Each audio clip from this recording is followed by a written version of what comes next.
this is going to be a love message, and I'm so excited to deliver this message. This particular collective, you guys were so reluctant to love. You guys were so avoidant for love. You literally pushed it back. Ah, there goes my cat.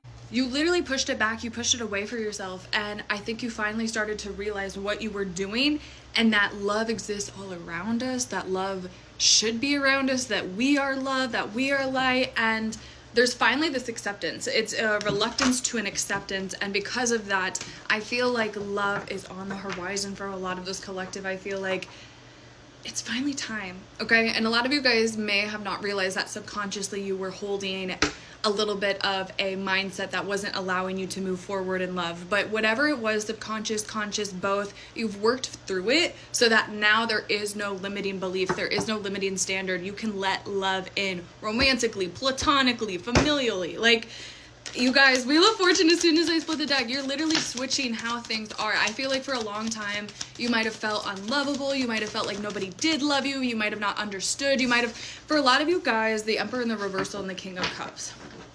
I say this with love, but part of what you realize, part of what your toxic trait was, is because you love so deeply, you get triggered when people can't match that energy or don't match that energy. But what you were failing to realize is that people were matching you. They were just matching where they could personally go, which is going to be different than the level that you can go. And I think you started to really realize that. And, you know, I'm even hearing you started to realize, like, comparing your emotion, comparing your response, comparing your relationship to other people is not healthy in the first place. And you started letting go of that.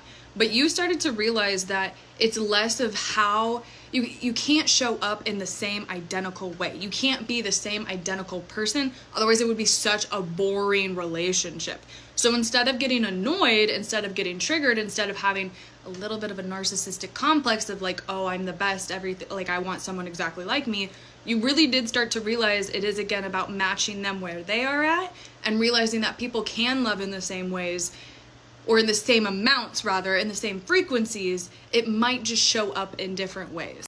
So now that I called you out to let you know that this reading is for you, let's see what's coming up. But the King of Cups, I definitely feel like, again, love is on the horizon. I don't know if that's a song. Literally, the Ace of Cups, Three of Cups, the Magician. A lot of y'all have been manifesting love. And I do feel like for some of you guys, part of the reason why the manifestation wasn't working previously was because, again, there was some sort of blockage. There was some sort of thought. There was some sort of mindset that was telling you couldn't get it, that it wasn't possible, 244.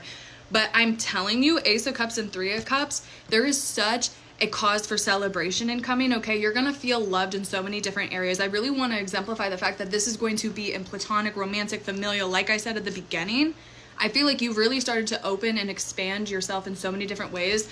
And I feel like Spirit's gonna really want to overpour.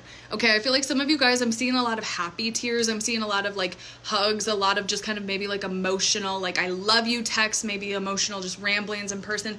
And I feel like some people might be like, are you okay? Like, what happened?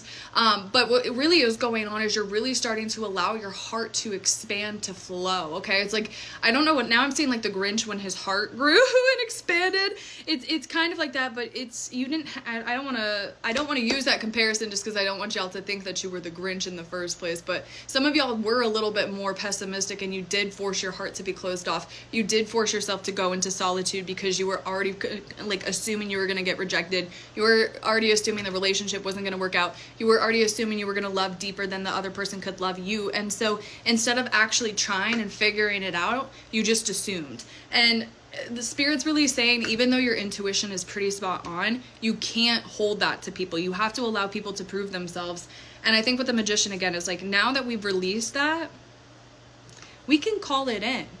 We can call it in. We've been calling it in. We've been saying that we've wanted it. But if there's any lingering aspect, if there's any sort of part of us that feels like we don't deserve it or it's not going to happen, guess what? It's not going to happen. So once that dissolves, so does any blockage that was standing in the way of us getting love, of us getting true partnerships. It's like, I'm seeing the Nine of Cups in my mind's eye. Like, it's like, you deserve to sit at your table. You deserve to find your people. You deserve to find your soul family, and you're going to. Let's see if there's any final messages for the collective. But I just, like, there's so much love. There's so much love. The Queen of Wands, we have the Four of Cups, and the Empress. Spirit's really saying, again, like, it's not time to look at anything that didn't work out. Spirit's going to have this brand new opportunity for you that you don't even really see. You don't necessarily see coming, but all you have to do is get ready. okay? You don't have to look for it. You don't have to be searching. You don't have to go chase. Truly and ultimately, the Empress and the Queen of Wands, you just have to 505 be prepared, and you just have to sit in your receiving energy and let the universe bring this person to you. Let the universe bring these friends to you. Let the universe bring these opportunities to you, because if you just put out the frequency that you're ready for it, I promise you that you're going to call it in. And the Queen of Wands is telling me, like, you are ready. I started this reading just like ready to go, speaking very fast, and whenever I do that, I'm like, we are ready, we're prepared. I just heard, we are farmers, I don't know, but you're so prepared for this, and you really, it's like you don't have any more planning to do. I don't know why I said get ready. It's like you've already got ready, so you just have to stay ready, and you just have to sit there, and you just, again, put out your intentions. The magician in my mind's like, put out your intentions to the universe and sit and wait and know that you have the creativity, you have the drive, you have the intention, 555, to call it in, but then wait to receive it. Okay, it's 6:06 p.m. Y'all have such good stuff. I'm so happy for you. You deserve this. I love you.